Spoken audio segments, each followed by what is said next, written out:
Okay, everybody, here we go. It is me, Gregory Mannarino, Sunday, June 11th, 2023, and this is my newest segment of Markets A Look Ahead. And people, we have a it's going to be lovely, of course, week ahead of us. Why is that? Well, we're going to hear from the supreme freak show of all freak shows, and I'm talking about the Federal Reserve. All kinds of speculation as to what's going to happen this week with regard to what the Fed is or is not going to do. I remain steadfast in saying they're going to do nothing. Okay? We're going to get a pause. The Fed is not going to raise rates this week. I know a lot of you are on the opposite side of that.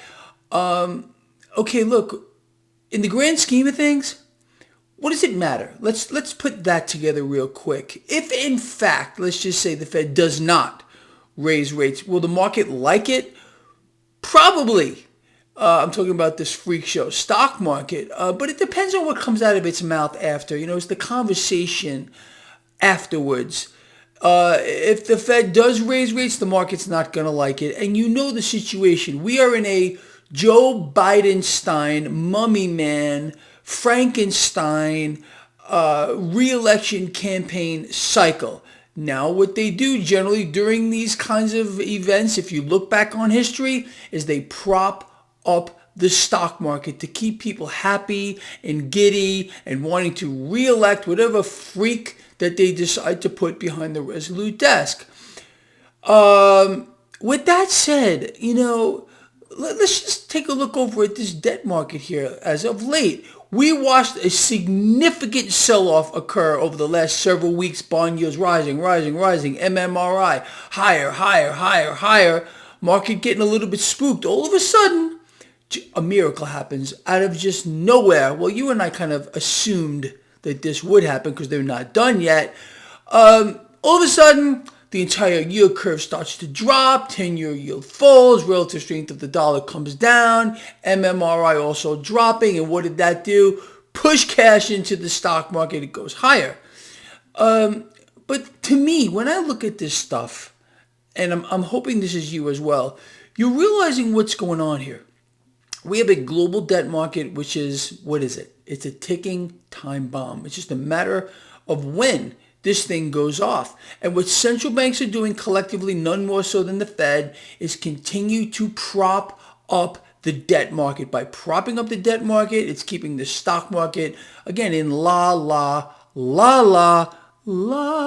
land. Has no business being here. Hold on a second. I got this light on my face driving me nuts. Ooh, it's still there. How about if I do this? Anyway, so that's the situation here. People, look, nobody's got this down better than you do. Keep your eyes on that debt market. It's astonishing to see what they're pulling off here. Keeping rates suppressed. Well, think about this. There is not one part of the yield curve at this point that is even remotely close to staying ahead of what they're telling us the current rate of inflation is.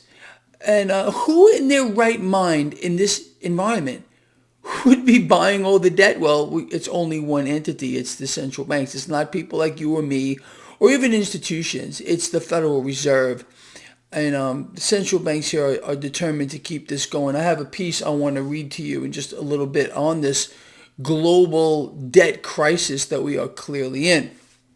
Anyway, so with that said, that's where we stand. Over the weekend here so far, cryptocurrencies have been on a wild ride ever since the SEC has now mounted another attack on cryptocurrencies. They're so afraid of cryptocurrencies.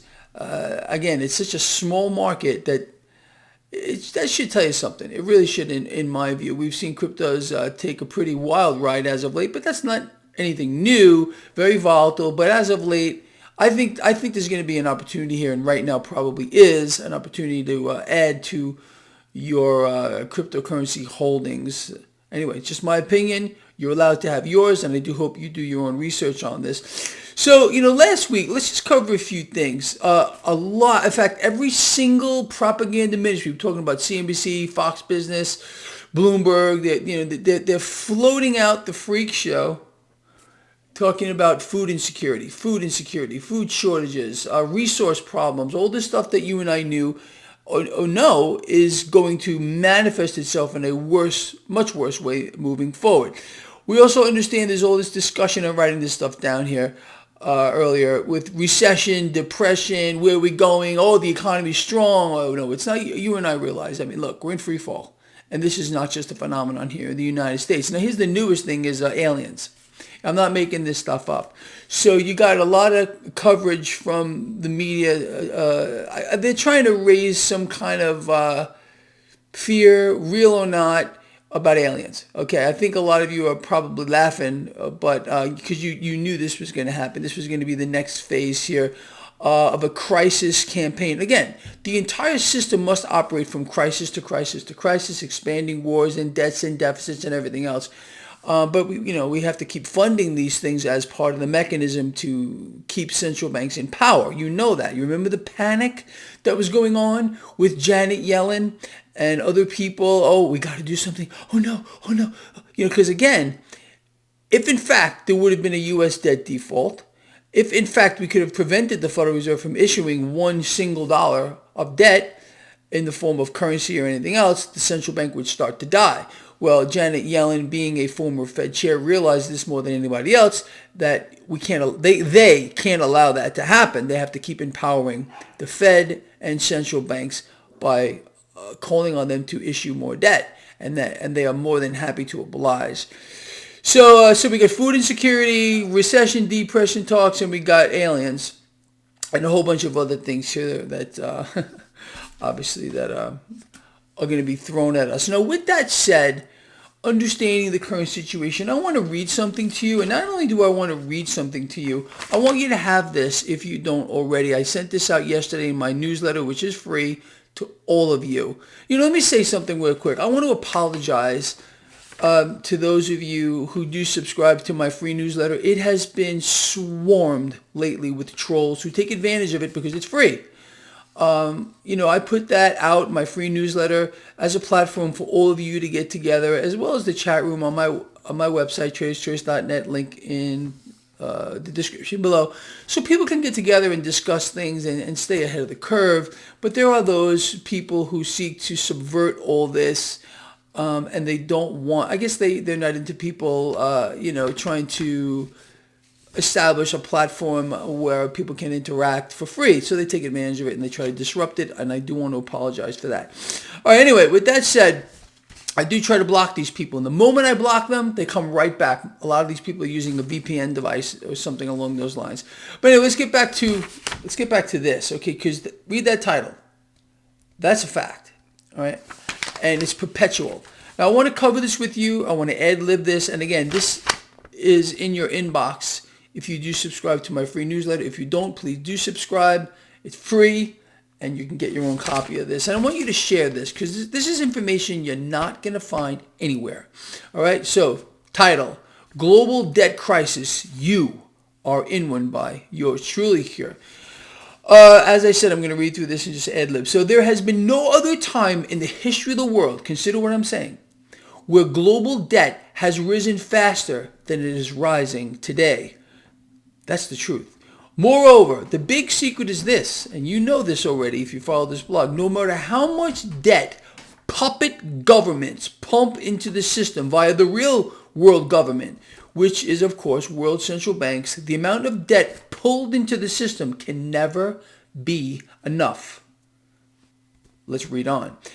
As absolutely insane as it is, the entire world's financial system, simply just in order to function, demands perpetual ever-expanding debt. You know this. This fact is probably the biggest secret being kept from the people of the world. How many people do you think actually are aware that the system, in order to function, demands perpetual ever-expanding debt and reasons to be created to pull more debt into the now from the future? That's how it functions. It's in a perpetual deficit, but it gets even worse.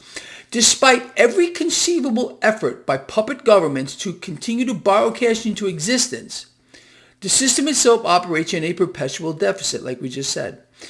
In other words, no matter how much cash is pulled into the system functions in a continual vacuum. This is interesting, and I want you to ponder what I'm about to say. If you were to ask 99% of people what kind of financial system we have, 99% of people would have no answer. They have no idea. But the answer is this: it is a debt-based system. It is a debt-based system.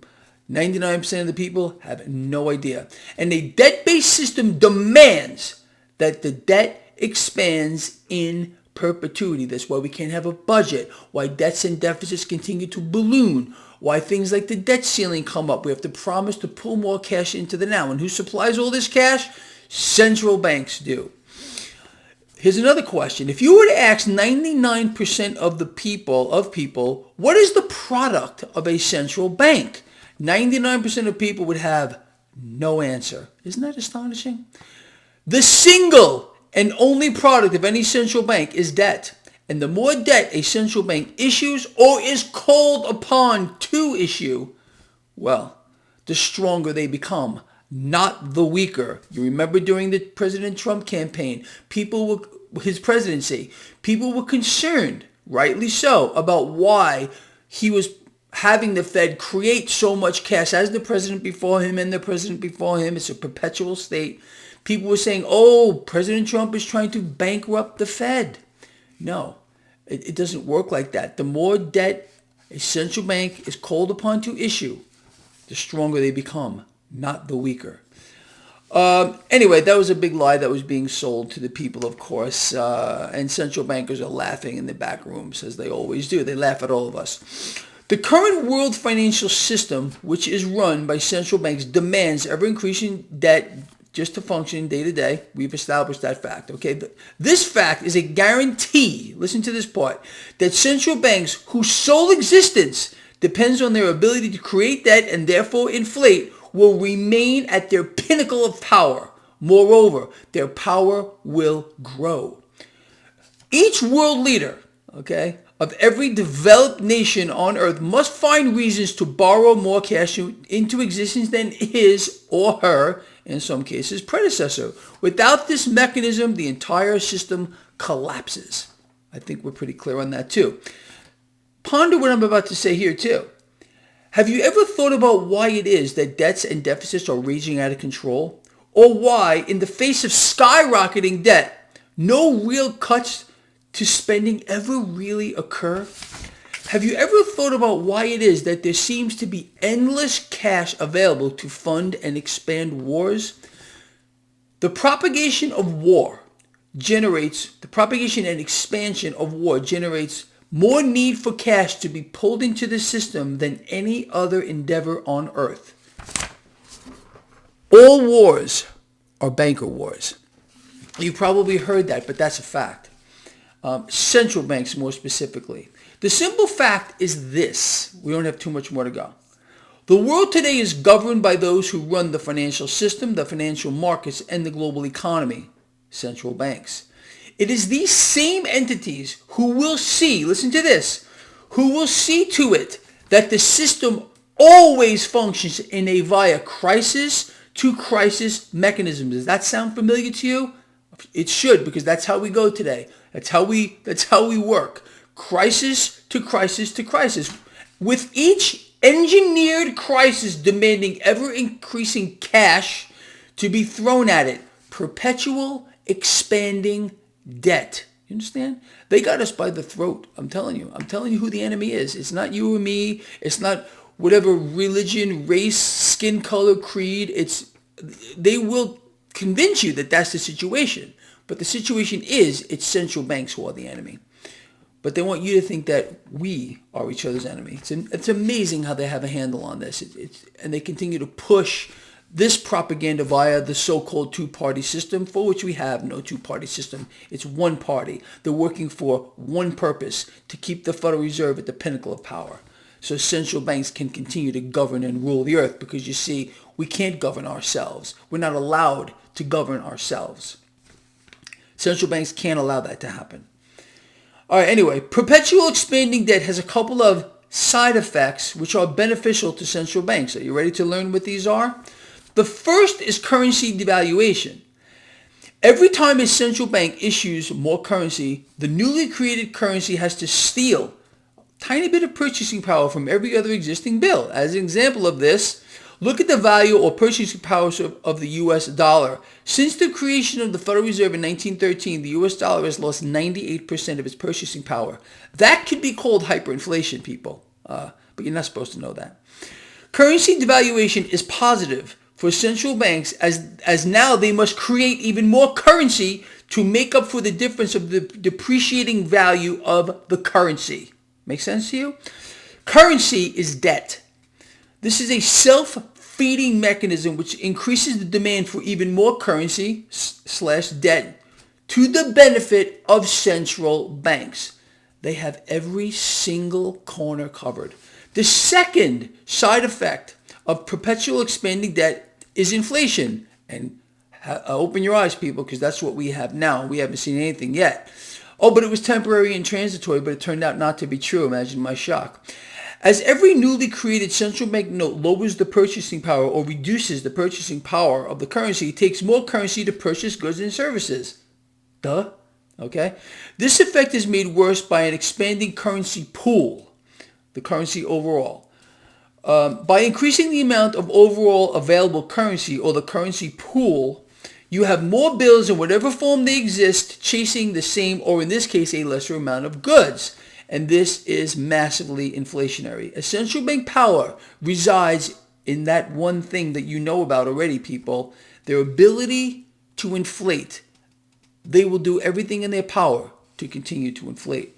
What you can be assured of is this, last few sentences here.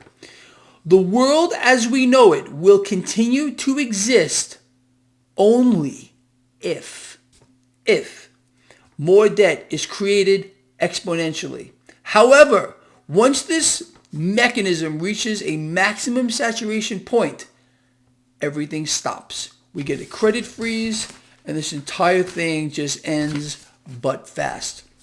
I hope this makes sense to you, because you see what I just read to you, and you can have a copy for yourself again. Link in the description of this video to my newsletter. You're never going to find out this stuff anywhere else. No one's going to tell you this. Do you believe a central banker is going to tell that to you? A politician, McCarthy, Biden, any of these freaks? No.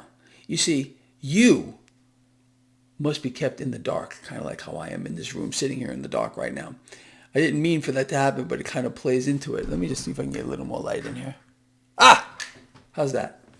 Anyway, people, look, I hope you're getting something out of these videos. I really do. I work my butt off for all of you. We're a team. We're a family. And I love all of you from the heart. I mean that. All right, people, I'm going to end this. So this week, like I said, big week with the Fed. Let's see what they do. Let's see if I'm going to be correct on this. If I'm not correct, and the Fed does, in fact, raise rates this week, maybe I'll shave my head. Maybe not. I don't know. We'll see. All right. Look, this guy loves you again. Like I said, please share the video. Please comment. Get your copy of this. Share it, please, with everybody. You're free to use it. And those thumbs up, people, are so valuable. Please give this video a thumbs up if you got anything out of it. Again, it helps YouTube get these videos out to people. They say, hey, look, people like this video. We're going to share it. So I'm counting on you for that. All right. I'll see all of you in the morning. Have a great rest of your weekend. All right. Bye.